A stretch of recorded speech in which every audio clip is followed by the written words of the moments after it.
What is going on, everyone? This is officially episode 2, and we are here with Bronf. Bronf, would you like to introduce yourself? Sure. Hi, I am Bronf. All right, so basically, Bronf is like, what's your position with? So I'm officially, I'm the director of pop culture for CSC. Yeah. We have Bronf here today. We want to get a better inside scoop on CSC because they are a rapidly growing show in Canada. I want to say second, third biggest show in Canada. It's depending on what metric you're using. Second in sports. Okay. Maybe TCG were probably the top. Really? I like to think. Even considering, okay, now what about like Anime North and I don't think they do as much TCG as No? we do in our shows. like Yeah, because you saw our last show. It was like, it was crazy. It was all TCG. like we have all the best vendors in the GTA, Ontario, even people outside of the province coming in. So, and if we don't have that title now, we should get it come September. Yeah. But before we get any further into the pod, do you want to give the audience a quick rundown of what CSC is, what you guys plan on doing? Sure. I guess for CSC, I think we've been known for being Canada sports cards. That's something that our CEO Jason, who kind of at the beginning, that's where we started. That's always been our foundation in terms of being in sports cards. But in the last year, we kind of rebranded to what CSC is, and now CSC is now officially Canada Super Collectibles because we want to be more than just sports cards. As you saw, in the last few years, we got more into TCG, and now you saw with FanCon, we're getting into a lot more into cosplay, K-pop, and a lot more other things that are around the corner that we're still planning for. Let's say, okay, what does Bronf in specific do for CSC? So I'm kind of primarily responsible for starting up these different departments. In terms of getting the right people, the right leaders to be leading. We want people who are from that community to be leading. So we know that we don't want to be like presuming that we know everything and that we're starting all these different departments and bringing people in to fit in these holes, right? So we want to have people who are passionate about in the community and have them be leaders in it. Like, for example, like our cosplay team, That was recent. Well, just like shout out to Lily. Over the last year or so, she's been amazing being our director of cosplay and the team that she's able to put together. And because they have so much experience and the passion of cosplayers of what they're looking for in conventions, it helps us to know what we can improve on, to not make the same mistakes that maybe other shows are doing, and to know how to best bring value to a show to that particular community. So that's kind of like where I see it, and it kind of follows our adage to what CSC brings in our shows. It's really two things, right? It's called it's one thing. It's community. We feel that the strength for our shows is just building communities and having them come together because. Royalty might have a community, another store might have a community, but it's all about bringing it all together. That's what makes us all strong, right? Have you guys faced any challenges trying to bring other communities together? What's the biggest clash on communities? I think it's more of the mindset of maybe some people is like, would I lose business being part of this community and all that? Or will some people now not shop with me anymore? But I think that mindset needs to change. You've heard me say this before that either you're a vendor or it's just someone within that sells cards per se, right? As an example, that everyone feels like they have very small piece of the pie, maybe 1% or 0.5%. You have a small sliver in the pie, so it might seem insignificant if the pie is small, but if we all work together and this 1 pound pie becomes a 50-pound pie, a 100-pound pie, then your 1% or whatever it is a lot more significant. And it's something that I feel that we all benefit having a strong community, that 100-pound pie. How do you convince people to buy into that pie idea if they don't see it in the beginning? Sure. And I think it's for those vendors and retailers like Royalty itself is when we have that common vision and we're growing that together, then eventually people are start seeing that too and understand that, hey, if the community is healthy that the hobby is thriving and the industry is doing well, we all benefit from that. How do you guys deal with the vendors that aren't happy because the pie isn't growing as quick as they want, or the pie isn't directed towards their target audience? Then I think that's really up to them. I'm not there to kind of convince them otherwise, right? Yeah. Obviously, like different businesses and different owners have their own philosophies of how they want to run their business, and that's okay. You know, God bless them. And if you don't want to be of a bigger scope of community, that's fine. You know what I mean? It's not something that I would rather put pressure or force people to be a part of. But going back to your question, another thing in regards to CSC, aside from the community, the other part is experience. We want to give that value when they come to our shows that, hey, we're not the cheapest show, I get it. But when you're there, that you see the value that we bring, the venue that we have, the things that they're able to see and interact with the things that they can buy either through our vendors or some of the things that we put in terms of value, could be performances, could be autograph signings, or other guests for that matter. So we want people to see that, hey, CSC is doing a little bit something different, and I feel like it's more than just a card show, and it's more than just vendors. You know what I mean? So it's more of the whole aspect of, even if I don't buy a single thing at a CSC show, did I have a good time? Did I feel that I saw things I didn't see regularly? Do we have guests that are more different than from other conventions or shows? I would say the way you guys have modeled your show is very similar to the way we've modeled our shop, in a sense where everyone could come in and find something they're interested in. Mm-hmm. We have stuff for kids, we have stuff for the boyfriends that come in, sports or TCG, and then the girlfriends that come in that are into K-pop, Mm-hmm. or plushies, or if whatever. Everyone's able to come in and have a good time with us, which is what we've noticed with CSC, is that there's something there for everyone. Right. It's the whole family. It's the trucker dad that's into, and his daughter's into Taylor Swift or K-pop stuff. Like, both of them could go into the show and find what they like, which is really interesting because not a lot of shows do that, where it's like some shows are just sports, some shows are just TCG. You guys have a perfect mix of almost everything. Like, we're trying. I think what we're trying to do is, when we get to the point where all our separate departments have a strong enough foundation that we could do more individual shows and kind of rotate them. But at the meantime, it's like we will also, like you said, like give them the taste of what's happening in the future, and the pinnacle will be our FanCon. CSC FanCon right now, we're looking at always going to be every year, either end of January or beginning of February.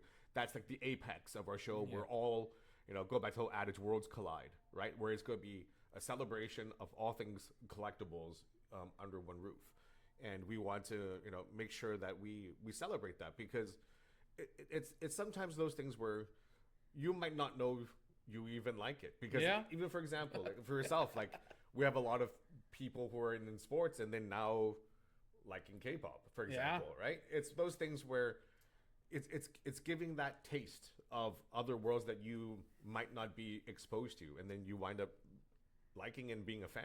I'm example A. Yeah. Like, I was never into K-pop, never saw that it was like, I never saw value in it, and then I gave it a chance from you and Jason. Always telling us, just give it a chance. I did, and lo and behold, like, I'm a huge K-pop fan now. Yeah. And for those who don't know, here at Royalty, it's like 24/7 K-pop being played. So yeah, it is. It doesn't end here. It won't end, because I genuinely enjoy it. I like the music. The next thing is, because you've been in the hobby for a while, you've explained stories on, you've had like a couple of Jordan autos that you've sold, and so you've been in the game for a while. So how have you seen the card game develop from when you were doing in probably the late 90s, early 2000s? No, I started collecting in early 90s when Upper Deck Series 1 came out. Oh, wow. Okay. When Upper Deck first, because of course it's during like kind of the junk wax era was started to be slowly rotating out. I got most excited during 92 when Shaq was a rookie. That really made me like a full bona fide collector. But I've always been like, I grew up as a massive Jordan fan, right? Yeah. But the 90s is what was special to me in terms of cards. Just when you like inserts were finally happening, parallels were starting to happen, right? You know, with Jordan and leading up to like Kobe and then Vince Carter and all that stuff where it's that transition from that junk wax to kind of where we are now and seeing like rare inserts. So for me, it was during then, and that's what I still collect, 90s basketball. Yeah. Like that's where still my heart is. But of course, it's expensive now But for this that is stuff. you're still just explaining sports.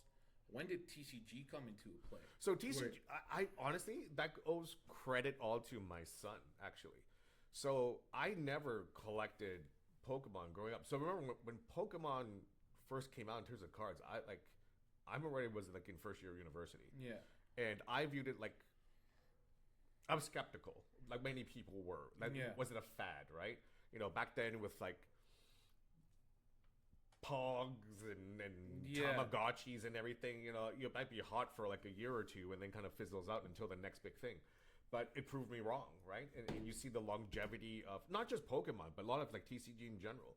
People forget like how long MTG, like Magic's been out. Yu-Gi-Oh, it's still there in terms of the passion for TCG. So I didn't really get into it that much.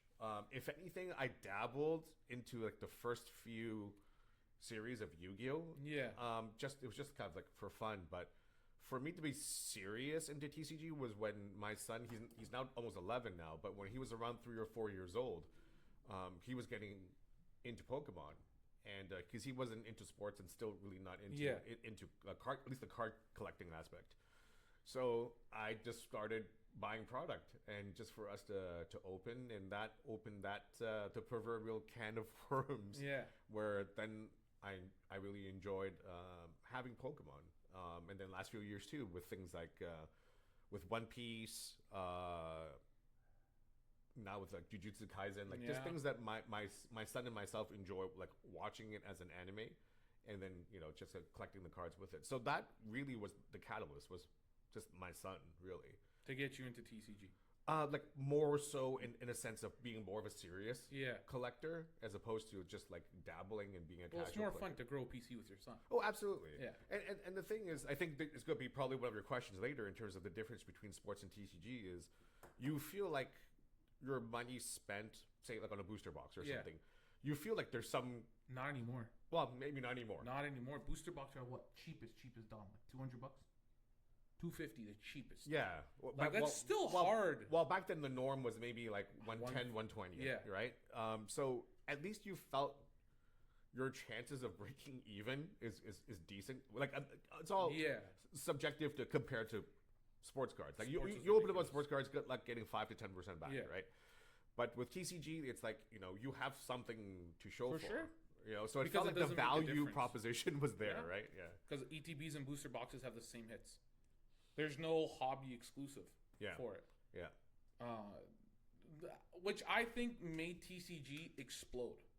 I think that aspect of TCG made TCGs way more popular than sports lately, because a regular person could walk in and buy an ETB if they want and get the same hit as they will out of a booster box for $40 to $50 in the norm.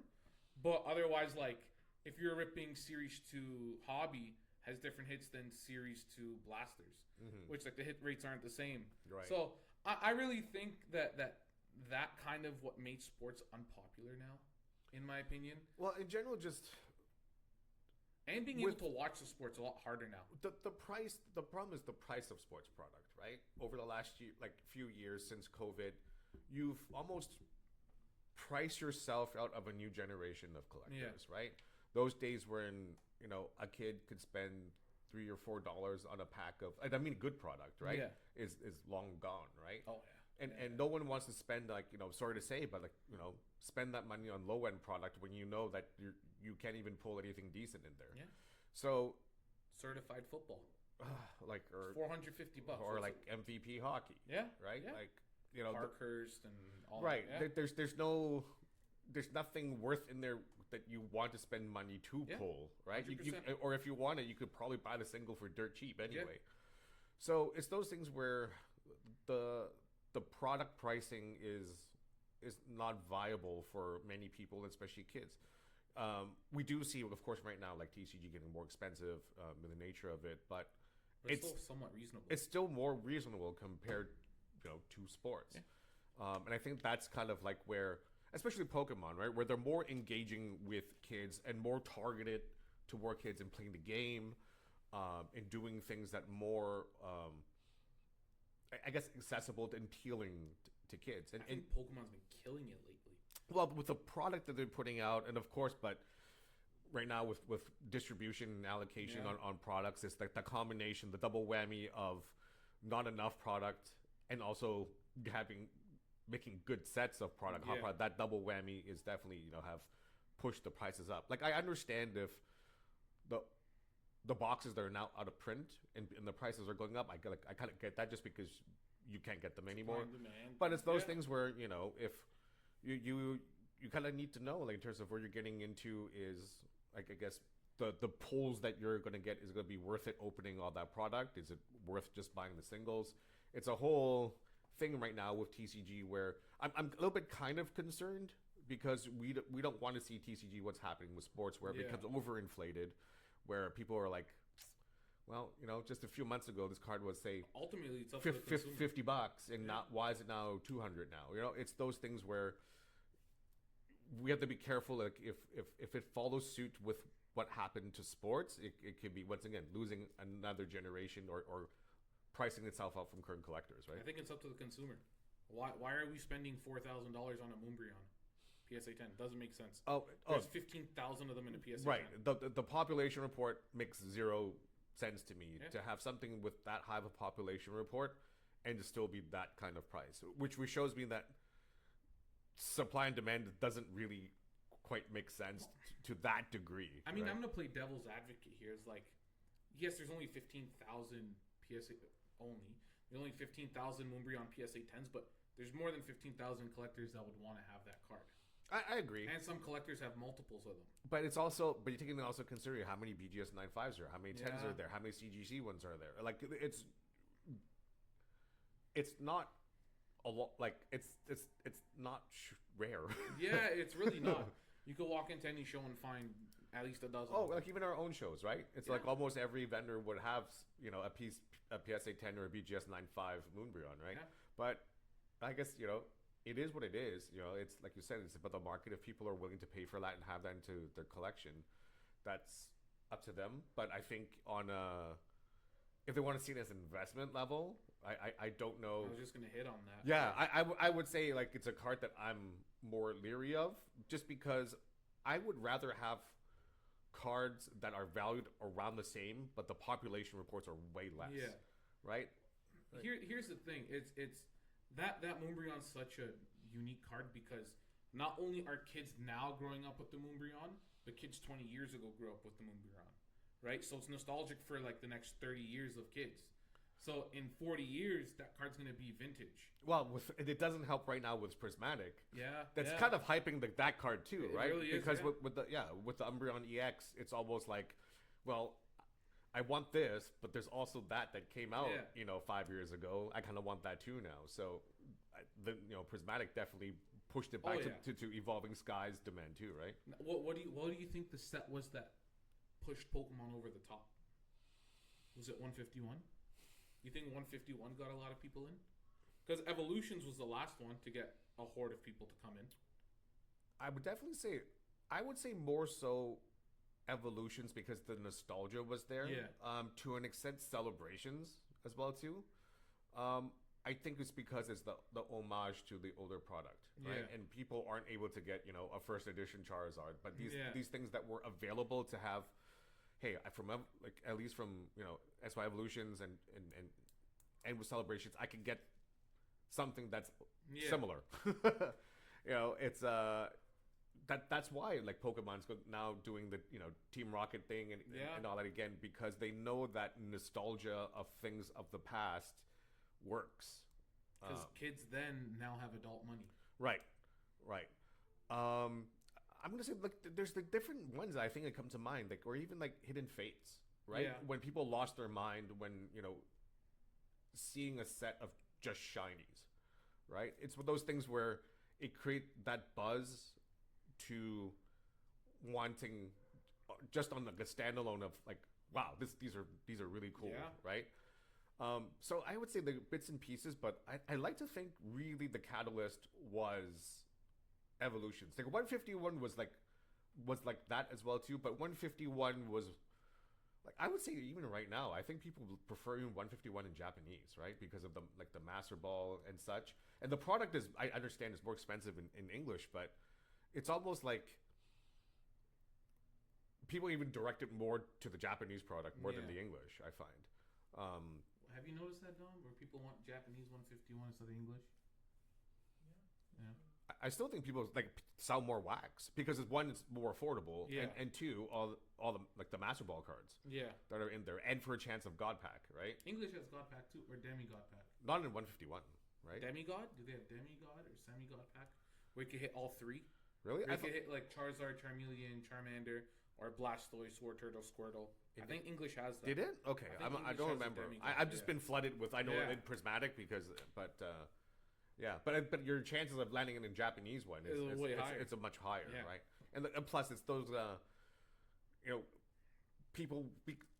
I'm surprised English didn't follow suit in doing the master Yeah. balls as well too, because it would have made it even more crazy. And I Maybe think that's a sales tactic because not a lot of people want the Japanese. could be, but because of that, that's why I think people would rather go for a 151 in Japanese. Yeah. So, anyways, going back to your question, I won't say Evolutions was there, but once again, it's its own anomaly as well too. Because if you look at the value of a sealed box, I understand people who want to collect sealed box, you can have the master set for like half of that price. Yeah. Yeah. Right? Because what's the most expensive card? The Charizard? the Charizard Mega, the Mega EX, right? Yeah. Like 300, I think. 200. Not even, I don't think. Really? Maybe like 200. You know, and PSA 10s only go for like what, 4 Yeah, it's not or that 5? much. Not that much. There's a huge demand for them. It They is. don't go for much. It is, and like there's some awesome cards in there. Like I love the Dragonite EX, where it's all like I don't like the EX cards. I really hate the Evolution EX cards.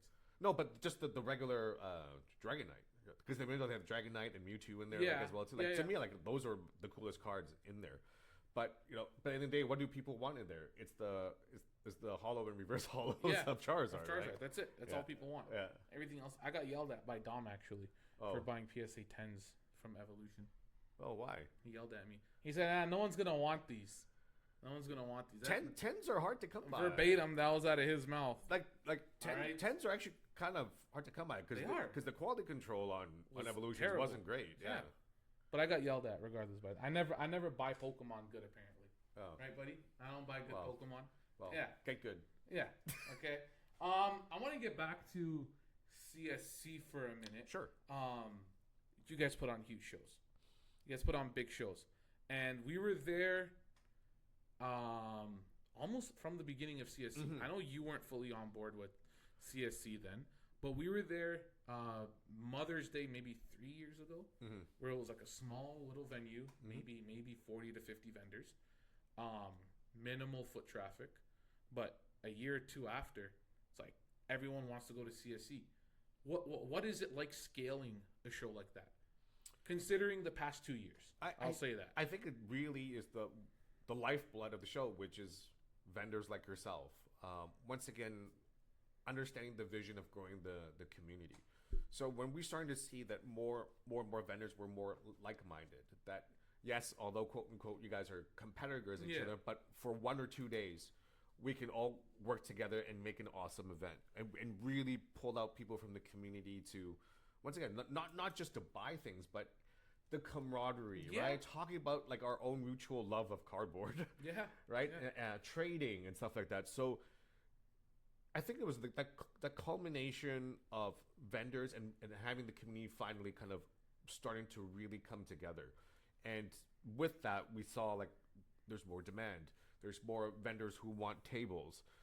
There's more people inquiring when our next show is because we thought it was really good. Yeah. And so incrementally, we were able to add more to the show, both in size, both in vendors, both in experience, starting having guests. So it just, step by step, it just built over the last, I think we're at our 4th year now.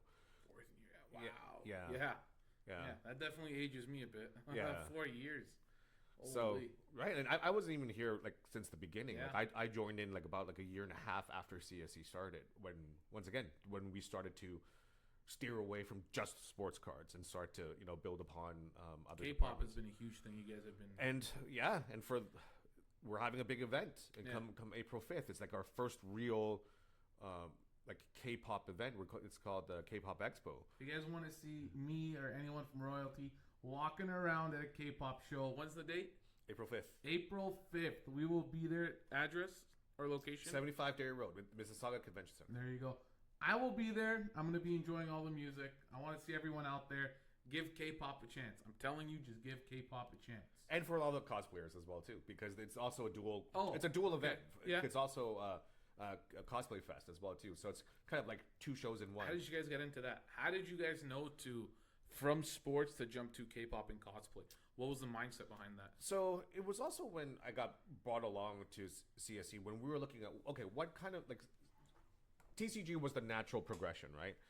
But when we were looking at what other things were we interested in doing, and I started to study like different markets and collectibles, right? And then when we're seeing that as strong as sports cards are, the market research is like how many people in the entire world are like consider themselves like true card collectors, right? It was really like let's just say conservatively like 1.1 1.2 million. Maybe it's like a 1.5, say 2 million, right? Yes, the sports card industry is very like dealing with a lot of high end stuff. There's a lot of big money exchange and there's a lot of collectors just because look at the like baseball cards been around for over 100 years, right? But when you look at things like TCG or even just Pokemon collectors, right? It's like 200 million. Then you look at anime and cosplay, 400 million. Then you look at like K-pop, 700 million. Then you're looking at there's some things not untapped here. We know that they're popular. We know that there's a lot of things that it's already existing, but how do we make this market even better? How do you pitch that to Jason though? Well, he's very clever because he understands that because his daughter being a K-pop fan, it opened his eyes to that. For cosplay was really just for us to be going to different shows and as well too, and kind of seeing just how overwhelming these conventions have the cosplay element to it. So it's looking at these things as like, well, let's get into it. But once again, how do we make it better? How do we make it more catered to that particular community? So we're still trying to figure it out. But I like to think that we've built a good foundation now of how we want to further build it and how to like bring it to the next level, to once again new experiences. How do we engage the community? So it took time for sure, but it's also having the right people involved. I think the biggest change within CSC is when Jason decided to add more people to the team, including myself, and having more involvement of just having good people for the right position that have the experience, but also think of strategically how do we build that over the next few years. I think growing a team is the most crucial part. It is. If you don't surround yourself with like-minded individuals, hard workers, you could only take a brand so far by yourself. Like, we're in the same boat as Jason. Me and my cousin were only able to take this place so far until we officially brought on Dom, who's like literally been our backbone to everything. Mm-hmm. He runs the show for us, and then you got Adrian out there, who's honestly like a brother of mine now, of how amazing he is. Danny recently, like these are all backbones to us. So it's like, yeah, I agree. Like, but you got to be open to listening to these guys on growing your brand, because we were close-minded on TCG like gameplay, like playing the card game. Me and my cousin were very close-minded to that to begin with, but then Dom came on board. He's like, hey, why don't we think about doing this, this, and this? Like, hey, we don't know. We'll give it a try. So, yeah, no, I definitely agree is bringing on a team. And now you guys are in the whole K-pop thing. Yeah. So I know we attribute that to Dom as well, too, right? Yes, Dom definitely helped with us with that. For me, what the most interesting part of doing something is the backstage stuff, the stuff that people don't see, the day in and day out. What does it look like for you guys when there's not a show happening? There's a lot of pre-planning. A lot of people don't understand that CSC isn't like a handful of people, right? It's They think it's a one person thing, 2 person thing. right. Or think that it's just like maybe it's just involves like Jay, Jen, and Bronf or Yeah. whatever, right? Or Eli or Lily. Don't give Eli too much credit. Yeah, it's you can give him that one if one day he's on this podcast. I'll leave it up to you. I think for us is to realize that we have a strong team. Yeah. Because a lot of us come like have a professional background, right? It's just we're not just like cards, right? Yeah. Because we're all kind of a little bit older, right? Most of us are like in our 40s, right? So we kind of take our expertise and kind of what we've learned in our own field and learning to kind of work together. That it's much of a team effort in planning ideas, connecting with vendors and sponsors, making sure that we have the right guests. There's a lot of pre-planning, marketing strategies. Overall, it's just learning to work together as a team to communicate that to make that happen. So it's not something that's very overly complex, but the process is complex. Yeah. Like, you know what I'm saying? Yeah. And I don't want to kind of give out like our trade secrets no, of what we no, do no at CSC, secrets. but it's all about people. I'm saying quality people. Like the biggest compliment that I've ever gotten was from Mikey Singer, who runs the Sport Card Yeah. Expo, right? He goes, he said to me, what I love about CSC is you guys deal with quality people. And to me, it was like we're doing something right in the sense that we're not here to be like famous. We're not Yeah. here for clout or anything. Do we want to run a successful show? Yes, right? But all these other extraneous things it's still a passion project. Yeah. If we come down to what CSC, how it started to where it is now, it's still a passion project. It's about, once again, it's about communities, celebrating these communities, helping it grow. Is it a business? Yes. Is it an industry? Yes. And we're a part of that, same as you, right? Yeah. But it's more of it's that joy of collecting. Despite kind of like you're seeing how economic times can affect everything. 100%, yeah. But collectors are still alive and well. Oh, yeah. Our last show was a testament to that. That people are still really into it, right? I think it's bigger than it's ever been, actually. I genuinely believe cards have been bigger than it's ever been. Like, I don't, like, obviously whatever goes up has to come down. I don't see this thing, like, crashing anytime soon. Or Well- even coming down, even... Let's just look at cards. Like, once again, look how long sports cards have been Yeah. existed, right? Baseball cards have been over 100 years 100 now. years, yeah. Pokemon's like what, 27th or 28th year this Yeah, year? very close to 30. And people forget, like, the Pokemon company is the number one multimedia, 150 billion, I think. last like, year, yeah, revenue. the number one multimedia company on the planet. And it only took them, 22 years? Yeah. While something like Disney took them, like, almost 100 years, Yeah, right? yeah. So it's those things where you can't deny the strength of, Very true. of how this industry is, right? Because it's so nostalgic. Like, as a kid growing up, I'm not idolizing these athletes. Some kids will, but I think the majority of the kids really got connected to Pikachu or Charizard, which was like really special for us. Which I feel a very deep connection to. I know a lot of our guys do with TCG as well. Not so much sports, because like at the end of the day, there's been a lot of like horror stories about athletes where a kid idolizing an athlete, meeting him, and then the person not being who they thought. Pikachu could never let you down. That's true. Pikachu could never That's let true. you down. I think to myself, if I was younger, growing up, like, in the early 80s, like, imagine if there was then already like cards, collectible stuff, like if there was Optimus Prime for something, Yeah. you know what I mean? I would like lose my mind, you know what I mean? Because Absolutely, that would have been some similar to how nowadays, like, folks your age where identifies like Pikachu and Yeah. all that you have the connection with. Like, for me, would have been that, but sadly, it didn't have TCGs then. I'm gonna ask another thing, because this is something where I don't know if you guys use the Sports Card Expo as inspiration or I think it's gonna be. How do you guys attract big names to come to your show to sign or show up? Honestly, I'm thankful for a lot of the connections that we've able to have with people within the industry, and I think those connections was people seeing just our success, our growth, right? Of How do you make people buy in before there's any big success? Well, I guess that's the beauty of either social media or YouTube, Yeah. when people can firsthand see our shows. But I think the biggest asset has been just word of mouth, right? When people are saying, "Hey, CSC throws a different kind of show. It's not what I've expected before I've been here." You know, so once they kind of see the kind of what we do, say for example, going to the Sport Card Expo, when they see like all the inflatables we have on the ceiling and the statues. I think you guys took Expo to the next level. I'm going to be honest with you. Expo was like a really good show a couple years ago, but until CSC put in that TCG corner or that TCG hall, whatever you guys want The to call it. CSC pavilion. Yeah.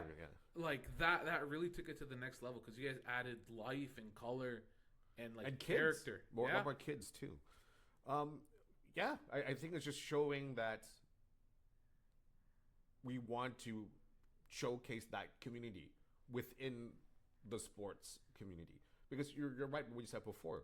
You might be a hardcore sports collector, but your kids might love Pokemon, or someone you know loves Pokemon. So for us to have that TCG presence is to kind of solidify that, you know, the TCG is nothing to sneeze at. It's here to stay, and it's going to continue to grow. So it is more of, going back to your question, is just when they see that kind of presence, it's makes more people interested in wanting to work with us, either in partnership or guests and things like that, where it's like, hey, this is pretty darn cool. Well, you've put on, well, not you, but you guys, well, you've been involved with it, but the whole CSC family has been involved in putting on such a good experience for us. We've had nothing but good things to say and experiences. But what's your favorite experience from CSC? Whether a card you bought, or a moment with your kid, or a moment of seeing other people with their kids, what's your favorite part of doing this? Right. So I think it goes back to the whole thing about community, right? So we had one show. I'm not going to name names just because it involves a child. Yeah. So one of our it was the end of the show. One of our vendors was packing up, and his son was helping him pack up. And during that time, when there was pack up, we had some, you know, lingering people, unscrupulous people that stole a PSA 10 Umbreon from their showcase. And, you know, he was distraught, feeling like he let his father down. And yeah, it was, you know, it's a big card and everything, but I think everyone just saw what happened to have a thief to, you know, take advantage of a child like that. Yeah. And it was just, everyone felt horrible about the whole situation. But it was, once again, community, different vendors got together, different people got together, and they bought Wow. a new PSA 10 Moonbreon for him. Oh, wow. And and they gave it to him at the Sport Card Expo and everything, and you know, he's crying, his dad's crying, all of us are kind of like just, but it was just such a authentic moment of, once again, about building friendships and community that we've able to fortunately have, and to see that moment of seeing that kid who felt so much guilt, and to kind of feeling that he can finally put it behind him. Yeah.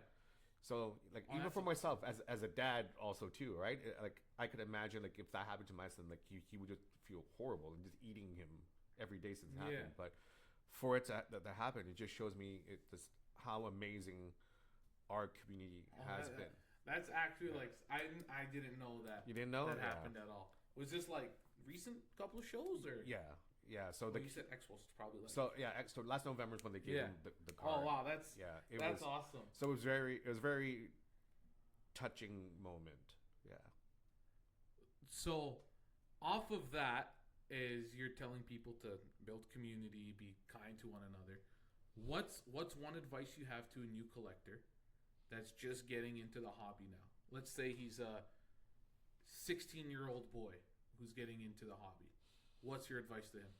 Well, I guess my first question is, why are you in the hobby? Is it because you like certain cards, certain players, or whatever, or you're there for the means of investing? Because that to me is going to determine what kind of stuff you're going Yeah. to be buying, right? Because the number one advice that I give to people who are new in collecting is know what's PC Yeah. and know what's investment. Yeah. Make a very clear line, because it's almost like you're buying what you like, that you enjoy, and you're also kind of like buying what other people like. Yeah. Because the more gray area you have in between, then when you have investment and PC get more and more mashed up and convoluted, then it becomes more, because you're never going to sell anything at that point. Very true. Everyone just becomes PC. So I think it's understanding that if it's PC, celebrate that joy of that card, because you like it because you like it. Either it be artwork, that particular player, what it means to you at a certain time in your life of why you like it. Like, have your own reasons for it. It doesn't have to be a PSA 10. It can be, but I'm saying is keep it for the joy of collecting, which I think nowadays, because we look at the business side so much, that we lose that, right? I've seen that in kids a lot. I don't see kids PCing cards anymore. Then that's the bad thing, because without the joy of those cards, then we've basically turned everything as assets. Yeah. Right. We're numb to joy at this point. Right. Because I did an interview one time with Jeremy Lee. Yeah. With Spark Card Expo, because I was sharing, like, what are cards that we like just because we like. Like, for me, going back to 91 Upper Deck Basketball, when I pulled the first the Jordan holograms, it's, even till this day, it's like a $12, $14 card, right? It's meaningless in terms of price, because there's so many out there. But it was my first Jordan insert. Yeah. It was cool looking, and it means a lot to me, because that's really what got me staying with cards. So it's understanding that PC shouldn't be validated with value. It's you have your own reasons. Yeah. There should be a story behind it of why it's significant to you. But when you look at the investment side of it, is understanding, and that's where the more difficult thing is it's not about just buying stuff that you already know what people like, but it's also buying stuff of what you think may go up later, right? That you think, and you got to study that. You got to look at population reports, or they were like, you watch breaks and realize that particular card was extremely hard to pull. Who's gonna guess that Drowsy was gonna explode? Like, who's gonna guess that? Who knew? Like, there's many things. It's just you sometimes might not have rhyme or reason either, right? Sometimes you're just lucky, right?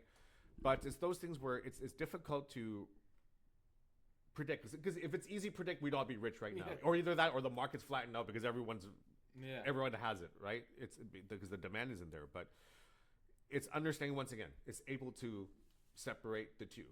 And let's be honest, like, greed is a huge part of collecting, and it's a necessary evil, right? Just like any, like, in a sense, business, right? Yeah. Because you're there to make money. But it's those things where you don't want that to be the main focus. It's fine with investing. It's fine with. I have no problems with people flipping cards, right? You have to keep the hobby going. It's always not done like maliciously, in the sense that it's now literally like hurting other people. But for me, it's like seeing as if you understand what you're doing, is one side it's for the joy and the love of the hobby or for the cards, and the other one is that you're investing wisely. That would be like my main advice. But there's no cookie cutter way of looking at it, hobby, right? Yeah. It's like sometimes you're lucky, sometimes you could lose your shirt. You know? And it's happened to a lot of. Well, us. Look at 2019, how much people invested so much money into Zion. Well, okay, right? That's an example. I'm gonna say this: without us foolishly investing into Zion and Jaw, us as a brand wouldn't be here. In a sense where, yes, we made those mistakes, we lost our shirts on those. But those mistakes made us want to work harder to be where we are today. So it could be like weighing two evils. Like, it is. You need one to push you further. It is. It's just you can't get demotivated when you lose so much. Right. It goes back to the old adage of those are like the hardest lessons are generally the best one, right? Yeah. You have to learn from failure. Like Jason, our CEO, like he'll tell you the same thing, right? Yeah. It's like looking at our failures, the things that we've screwed up, as as CSC that helped us make sure that we don't make the same mistakes and be better, right? Now, talking about investing in PC, what is your Grail card? Grail card. I have two. Okay. I have two, and I like them. I want them equally. One of them, I know I'll never attain that Why not? because I don't have that kind of money. Not yet. Well, if royalty is insuring something here, so me being a Michael Jordan fan, always been a Michael Jordan fan. I want the Third best player all time. Yeah, Maybe fourth. forget LeBron. 95, 96 SPX Jordan autograph. That's his first autograph. Yeah. In a licensed product. Yes. Yeah, okay. Correct. So that's been a grail of mine. Hard to attain. Because there's versions of it that you know how Michael Jordan has those Michael Jordan camps with Upper Deck. Yes. So there's those versions of it, but the OG version was like it was only through redemption, and it was like there's like no number. There's no out of whatever. So I want that one. I can kind of like chintz out and get that one, but I want the OG. But they're hard to come by, and grading is impossible because remember the SPX were all die cut. Yes. Right? So the corners and how the sheen on this like you get scratches, right? Yeah. So high grades are almost even like really hard. But that's one, because that's his first autograph. Second one would be following the whole thing of Michael Jordan would be the 84-85 star Jordan rookie PSA 10. How many of those exist? I think a handful. Maybe 4. I haven't checked the population report, but not many. Because I think one vendor at CSC has not a 10, but I think a BGS 8. I think Carlos like he has like an 8.5. But I've seen like even like Sport Card Expo, I've seen some 7s, and 8s and 8.5s, but I haven't even seen a 9 in person. I know they exist. Yeah. And like those are in collector's collections. Oh yeah, these are I don't Those know. won't see the light of day. Yeah, there's just because ever since PSA was starting to grade star cards again, right, which was like 2 years ago. But yeah, a PSA 10 because as much as I love the 86, 87 Fleer because it's so iconic, right? But everyone and their mother has one of those. It's in the sense that it's once again high demand, but it's actually not that rare. It's not rare at all. But the star is rare, extremely, and actual rookie year. Because didn't they only produce like what 20,000 sets of that? Something like that, and they were only sold as like cellophane packs, team sets, right, to certain retailers in the States, like Sears or whatever, right? Like they weren't in hobby shops or it's hyper rare. That's a very rare card, right?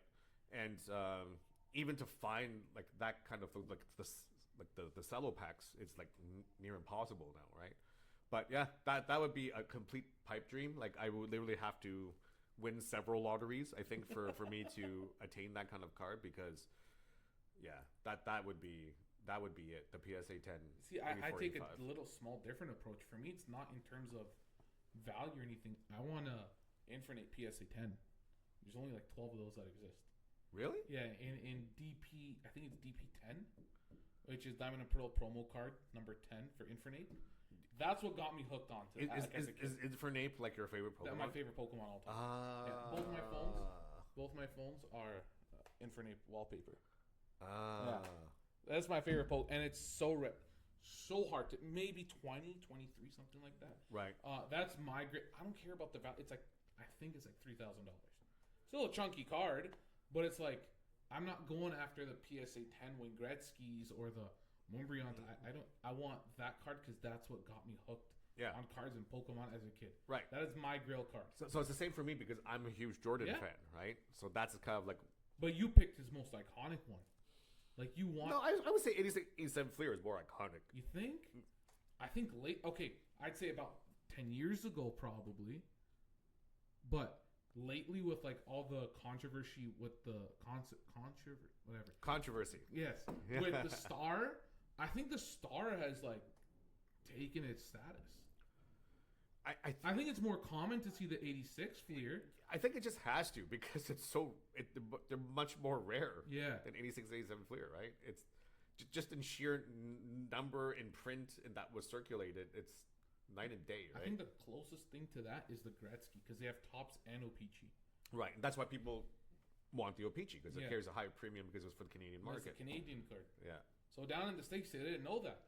There's a couple vendors that had the Tops one, and they were trying to upsell me like, hey, this is Gretzky's only rookie card.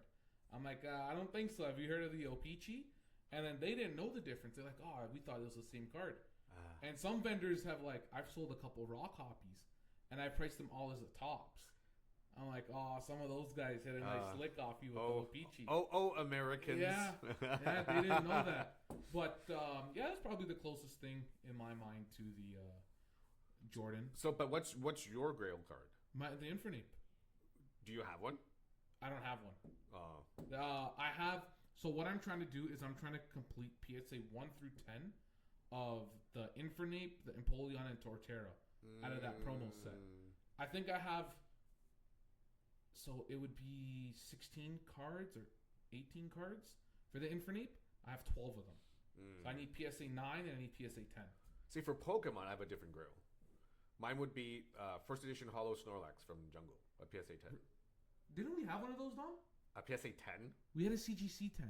No, I want a PSA 10. But you could cross that. I'm not gonna pay that for a crossover. Cross it, man. How much did you sell it $900. for? First edition Hollow from Jungle for $900. Oh, not first ed. Not first ed. No, has not first ed. I'm telling first ed. Okay, not first first ed. ed. I was like It was just looking at $900 me, not for first first ed. I was like, yeah, not first ed. I had to. Yeah, that kinda I would have to slap you upside the head there. Yeah, I didn't know Snorlax was your guy. Lately, I've heard a lot of people saying Snorlax is their guy. Really? Yeah, I haven't heard that before until like the past couple months. They're like, yeah, I love Snorlax. Because I am. Okay. Snorlax. Let's relax. Yes. I think I look a little bit more like the Snorlax. the tummy, the sleeping, the snoring. That's Yeah, I embody that. I want to ask another question because it's just so cool to see. Who's one of the more interesting person, famous celebrity or athlete to walk through the show at CSC that was not paid, like they weren't incentivized to come? I know you guys had Doug Gilmore, Tito Santana, and a couple other guys. Yeah, there. just like uninvited guests, so to speak, that just came through. Brooke Trafton, the man who pulled the One Ring. Okay. Because he's always been a huge Magic player, and that's how we got to know him, right? And amazing guy. He's so humble, the sweetest guy, and just because we interviewed him as well too, like later on. But it's just he's just a Magic player, just a humble guy that pulled a card of a lifetime. But he doesn't boast about it and everything. It's more people who know him that kind of approach him. He talks about it. He never quit his job. You know what I mean? But he was just a cool guy that loves cards. Yeah. You know what I mean? That's a hobbyist right there. Exactly. Does he still play Magic? 100%. Yeah, that's. You couldn't pick a better person to win it. Yeah. You really couldn't have. Yeah. Just you connect with him not as the guy who pulled the One Ring. Yeah. But the guy who loves MTG. Yeah. And he's willing to talk about it and all that. And he dabbles into Pokemon a little bit as well too. But it was just just to see him there and getting to know him and everything. And now we're good friends. So it's one of those things where if you want to call it like, I don't know, a celebrity, but he's well known at this point. I'm going to call this as, in my list, the most interesting person to you. Yes. I thought that was kind of the most interesting person that at least I felt was unique in the sense that, like, yes, he got the Pokemon, but also at the same time, because he's a card fan, he's a collector. Yeah. So to me, that meant a lot more, just for the fact that this man is part of this hobby, 100%, right?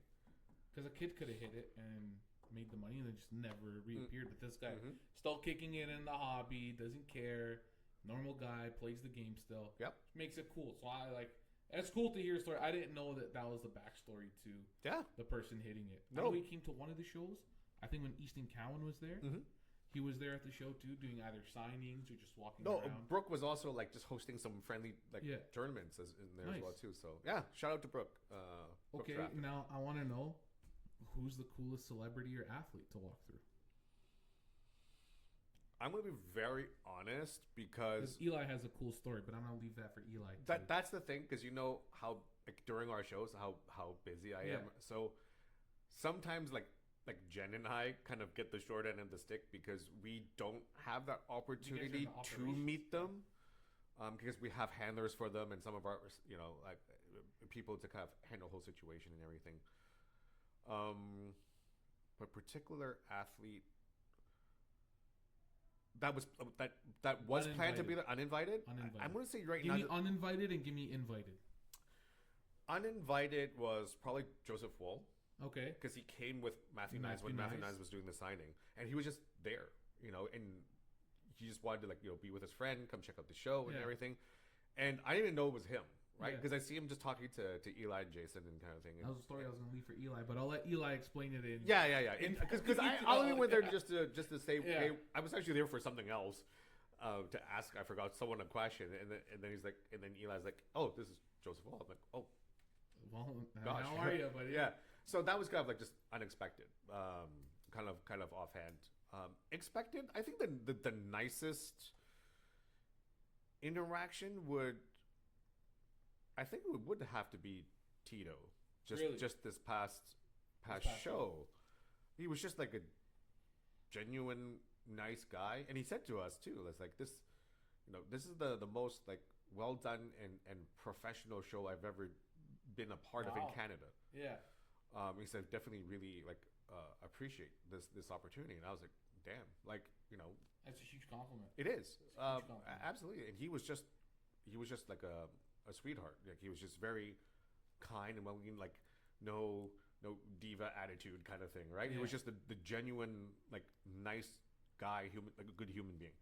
So I would say that was the great, because he would just wanted me to like just to hang out with them, chat about like wrestling and everything. He would sign extra for people, especially for kids and stuff like that.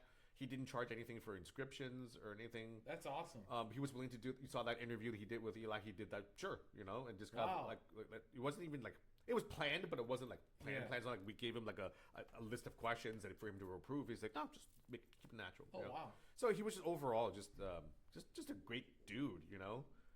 Like good vibes. I'm gonna give myself a little bit credit. You guys didn't know that there was a guest at the last CSC show with royalty. For one day, he came. He doesn't care. He doesn't care. It's like I didn't. He doesn't care. I don't. How do I not care? He didn't care. Even Eli was happy. And Jay. I literally have like 5 seconds per booth during that weekend, right? Like, I know. One of my hockey buddies, that's in the NHL. And it was his first show he's ever attended. Because he just got into the hobby before the season started. Right. And he loved CSC. He genuinely loved it because he's a TCG guy. Psyduck is his favorite Pokemon. Jake, that's a weird Pokemon to like, bro. Psyduck, come on, bro. Yeah, he loved it. He genuinely enjoyed the whole experience. Everyone was nice. I think that's probably the coolest celebrity athlete to walk through, in my opinion. But who am I to say? Hey, we have different experience. But yeah. But I apologize for not meeting him. You see how busy I am at shows, right? So it's okay. I get it. We're not important enough for you to walk through the show. Hey, I'm trying to chase down potential thieves and jerks. Yeah, right? So. Yeah. Which is huge. I think you guys caught one at the show. At this past one, no. Yeah. At FanCon, we caught three. We caught three. Yeah. Explain that a bit. There's legalities involved, but essentially, 3 bad guys were caught. Okay, yes. That's all that matters. Yes. You guys kept the show safe. The police officers that were there were amazing and everything. Yeah. Good. Yeah. That's hard to come across because sometimes these cops could come in and they're just collecting literally a free paycheck to walk through. Yeah, they just stand there and drink coffee. They don't take a passion. No, we've been fortunate that most of our shows have like good police officers. Like even the one this past week, like it just so happened on Saturday too. The 2 police officers, like they're around my age, and they are wrestling fans, and they remember Tito and everything too. So it was really cool just having them. Was like, I didn't even know Tito Santana was going to be here. So they're kind of like fanboying out a little bit. That's awesome. So they had an awesome time. Right? Good. Yeah. It's that's definitely one thing that I have felt with CSC is that it's a good time. It's a good time. It doesn't matter what you're there for. Even if you're going with your friends who are card collectors and you're not a card collector, the vibes are just unmatched. Yeah. Like, I love the Expo. It's the biggest sports show in Canada. It just feels a little bit more, I'm not going to say corporate, but it feels a little bit more flipper vibes. You know what I mean? Am I explaining it poorly? Where it's like no one's there really to collect for themselves. Feels like everyone's there just to get a discount and flip it to the next person. I think, but that's just, I guess, part of the game. Yeah. And the sport card has been out like there for so long, right? Yeah. So it's kind of like it's expectations and what they think it is, right? But it's always like can be changed, right? I love the expo though. Mm-hmm. Genuinely, that's what got us motivated to keep pushing. Mm-hmm. I remember we were during COVID, their first show after COVID. Mm-hmm. Me and my cousin took our first booth, and they threw us in the autograph pavilion.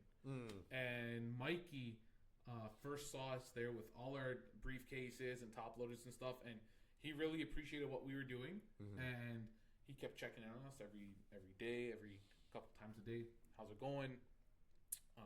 Show going well for you? So that's what got us into like the expo, and the coolest part is that everyone has seen us grow. Mm-hmm. A very interesting growth where we started from only supplies and like maybe 12 cards in our showcase, and now to like where supplies are still running in the background, but cards have taken its own life for us, which I love. I love it. I can't wait till you guys are more K-pop as well too. I can't wait. I genuinely can't wait. I can't wait for the Blackpink concert this year. Are you getting tickets? Yeah, I got tickets.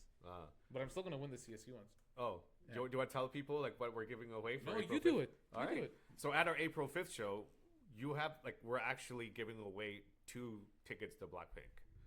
So hopefully that that's definitely going to motivate people to come buy a ticket. And when you guys get new jeans, and Jay-Z. Is that how we rebranded ourselves? Yes, yes. I mean, us bunnies. Well, it might take a while for a legit. Danielle said world tour. She hinted at a world tour. There you go. So I'm hyped for that. Yeah, just when you're refreshing your phone to buy a ticket, just include me in there, right? I got you.